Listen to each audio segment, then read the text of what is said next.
প্রত্যেকদিন রাত্রে গভীর রাতে রব্বে কারীম ডাক দিয়ে বলে, কার রিজিক দরকার আয় আমার কাছে চা, আমি তোকে রিজিকের ব্যবস্থা করে দিব। কার রহমতের দরকার আমি রবের কাছে চা, আমি রহমতের ব্যবস্থা করে দিব।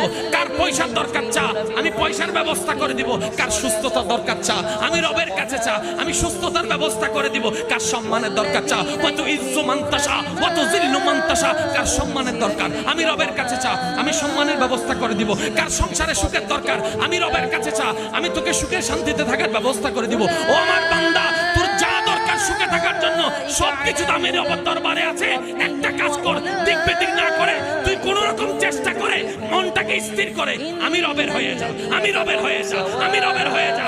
তুই আমার হয়ে যা, আমি রব তোর হয়ে যাব, আর আমি রব যার হয়ে যাব, সবকিছু তার হয়ে যাবে। সিস্টেম তো এটাই। শর্ত কি? রবের হওয়া।